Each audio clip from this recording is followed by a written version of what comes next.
বিশ্ব রাজনীতির অগ্নিগর্ভ মঞ্চে ফের একবার বিস্ফোরক বার্তা দিল উত্তর কোরিয়া। পরমাণু নীতিতে বড়সড় বদল এনে কার্যত গোটা পৃথিবীকে সতর্ক করে দিল পিয়ংইয়ং। প্রশাসক কিম জং উনের নিরাপত্তার সঙ্গে এবার সরাসরি জুড়ে দেওয়া হলো দেশের পরমাণু অস্ত্র ভাণ্ডার। নতুন নীতিতে স্পষ্ট করে জানিয়ে দেওয়া হয়েছে, বিদেশি শক্তির হামলায় যদি কিম জং উনের মৃত্যু হয় তাহলে উত্তর কোরিয়া বিন্দুমাত্র দেরি না করে পরমাণু হামলার পথেই হাঁটবে। অর্থাৎ কিমের ওপর আঘাত মানেই হতে পারে পারমাণবিক প্রতিশোধ।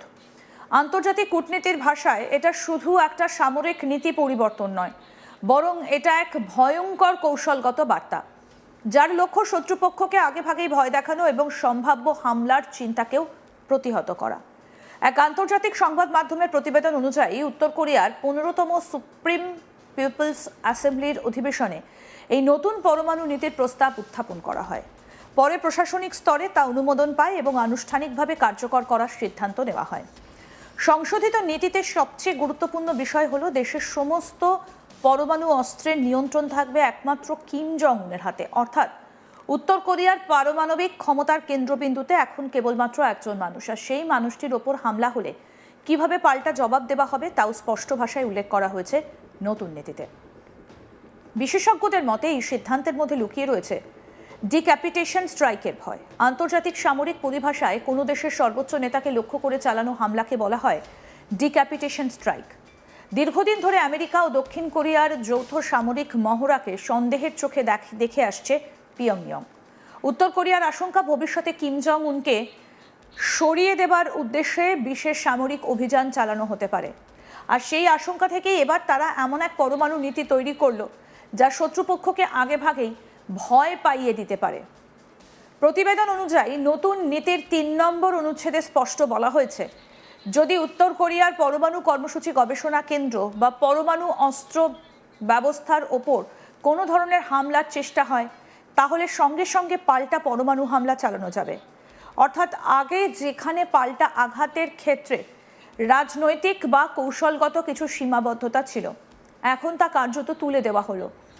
উত্তর কোরিয়া বুঝিয়ে দিল তারা আর কোনো রকম কূটনৈতিক বিলম্বে বিশ্বাসী নয়।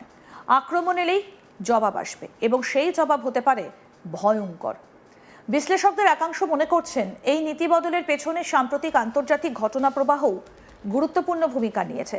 বিশেষ করে ইরানকে ঘিরে পশ্চিম এশিয়ায় যে অস্থিরতা তৈরি হয়েছে তা উত্তর কোরিয়ার কৌশলগত চিন্তাভাবনাকে প্রভাবিত করেছে। যদিও আন্তর্জাতিক পরিস্থিতি নিয়ে নানা জল্পনা রয়েছে, তবে পিয়ংইয়ং খুব স্পষ্টভাবেই বুঝতে পারছে আমেরিকা এবং তার মিত্ররা এখন আগের চেয়ে অনেক বেশি আগ্রাসী অবস্থানে রয়েছে। ইরানের পরমাণু কর্মসূচি নিয়ে বারবার চাপ, নিষেধাজ্ঞা এবং সামরিক হুঁশিয়ারি আন্তর্জাতিক মহলে এক নতুন অনিশ্চয়তার পরিবেশ তৈরি করেছে। আর সেই পরিস্থিতি থেকেই শিক্ষা নিয়ে উত্তর কোরিয়া নিজেদের প্রতিরক্ষা নীতিকে আরও আক্রমণাত্মক করে তুলছে বলেই মনে করা হচ্ছে। এখানে সবথেকে গুরুত্বপূর্ণ প্রশ্ন হলো, কেন হঠাৎ এই নীতিগত বদল? আন্তর্জাতিক সম্পর্ক বিশ্লেষকরা বলছেন এর উত্তর লুকিয়ে রয়েছে বর্তমান ভূরাজনৈতিক বাস্তবতায়। ইউক্রেন যুদ্ধের পর থেকে বিশ্ব রাজনীতিতে সামরিক শক্তির গুরুত্ব আবার সামনে এসেছে। আমেরিকা, রাশিয়া, চীন প্রত্যেকেই নিজেদের কৌশলগত অবস্থান শক্ত করতে ব্যস্ত।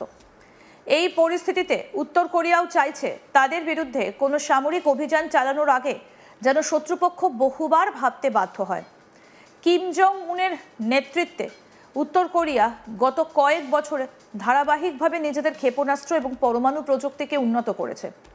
একের পর এক ব্যালিস্টিক মিসাইল পরীক্ষা, সাবমেরিন থেকে ক্ষেপণাস্ত্র উৎক্ষেপণ এবং হাইপারসনিক প্রযুক্তির দাবি, সব মিলিয়ে পিয়ংইয়ং স্পষ্ট বার্তা দিয়েছে যে তারা শুধু প্রতিরক্ষামূলক অবস্থানে নেই, প্রয়োজনে ভয়ঙ্কর আঘাত হানতেও প্রস্তুত।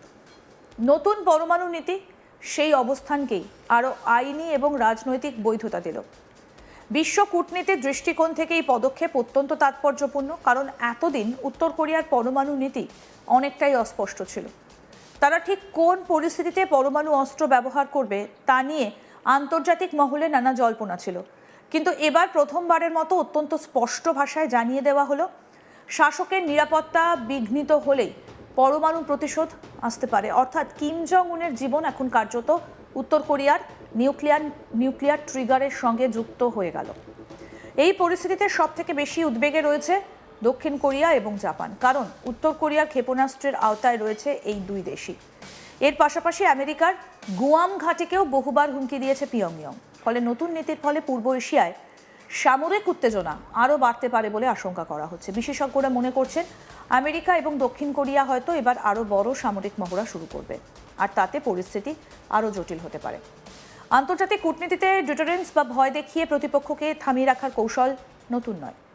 আমেরিকা, রাশিয়া, চীন প্রত্যেক পরমাণু শক্তিধর দেশই কোনো না কোনোভাবে এই নীতির ওপর নির্ভর করে। কিন্তু উত্তর কোরিয়ার সাম্প্রতিক পদক্ষেপ সেই ডিটারেন্স নীতিকে আরও চরম পর্যায়ে নিয়ে গেল। কারণ এখানে শুধু দেশের নিরাপত্তা নয়, একজন ব্যক্তির নিরাপত্তার সঙ্গে জুড়ে দেওয়া হয়েছে পারমাণবিক যুদ্ধের সম্ভাবনা। অনেক বিশ্লেষক বলছেন এর ফলে আন্তর্জাতিক নিরাপত্তা পরিস্থিতি আরও অনিশ্চিত হয়ে উঠবে। কারণ কোনো সংঘাতের সময় ভুল বোঝাবুঝি বা সীমান্তে ছোটোখাটো উত্তেজনা ভয়ঙ্কর আকার নিতে পারে। যদি উত্তর কোরিয়া মনে করে যে কিম জং উনের জীবনের ওপর হুমকি তৈরি হয়েছে, তাহলে তারা আগেভাগেই পরমাণু অস্ত্র ব্যবহারের সিদ্ধান্ত নিতে পারে, আর সেটাই বিশ্বের কাছে সবথেকে বড় আতঙ্ক। তবে উত্তর কোরিয়ার দৃষ্টিকোণ থেকে দেখলে এই নীতি তাদের নিরাপত্তার কৌশল হিসেবেই উঠে আসছে। পিয়ংইয়ং দীর্ঘদিন ধরেই দাবি করে আসছে যে আমেরিকা তাদের সরকারকে উৎখাত করতে চায়। ইরাকের সাদ্দাম হোসেন কিংবা লিবিয়ার মুয়াম্মার গাদ্দাফির পতনের উদাহরণ হিসেবে কোরিয়া বহুবার তুলে ধরেছে, উত্তর কোরিয়া বহুবার তুলে ধরেছে। তাদের যুক্তি, যেসব দেশ নিজেদের পরমাণু কর্মসূচি দুর্বল করেছে বা পশ্চিমা শক্তির ওপর ভরসা করেছে, শেষ পর্যন্ত সেই দেশগুলোর শাসকদের পতন ঘটেছে। ফলে উত্তর কোরিয়ার মতে পরমাণু অস্ত্রই তাদের অস্তিত্ব রক্ষার একমাত্র গ্যারান্টি। এই নতুন নীতির মাধ্যমে কিম জং উন কার্যত নিজের রাজনৈতিক ক্ষমতাকেও আরও শক্তিশালী করলেন। কারণ দেশের নিরাপত্তা এবং শাসকের নিরাপত্তাকে একসঙ্গে বেঁধে দেওয়া মানে হলো কিমের বিরুদ্ধে কোনো পদক্ষেপ মানেই গোটা রাষ্ট্রের বিরুদ্ধে যুদ্ধ ঘোষণা। এতে দেশের অভ্যন্তরেও তার কর্তৃত্ব আরও সুদৃঢ় হবে বলে মনে করা হচ্ছে। বিশ্বজুড়ে এখন সবথেকে বড় প্রশ্ন এরপর কি? আন্তর্জাতিক মহল কি উত্তর কোরিয়ার বিরুদ্ধে আরও কড়া নিষেধাজ্ঞা আনবে, নাকি কূটনৈতিক আলোচনার নতুন রাস্তা খোঁজা হবে?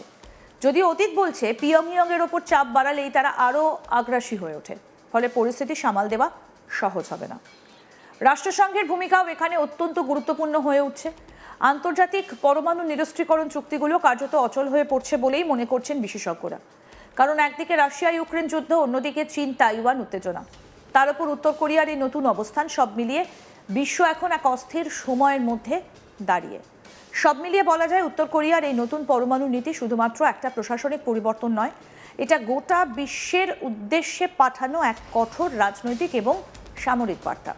কিম জং উনের নিরাপত্তা এখন আর শুধু উত্তর কোরিয়ার অভ্যন্তরীণ বিষয় নয়, বরং তা আন্তর্জাতিক নিরাপত্তার সঙ্গেও সরাসরি জড়িয়ে গেল। আরও আপডেট পেতে দেখতে থাকুন আজ তাক বাংলা। সাবস্ক্রাইব করুন, নোটিফিকেশন পেতে বেল বাটন অপশন প্রেস করুন।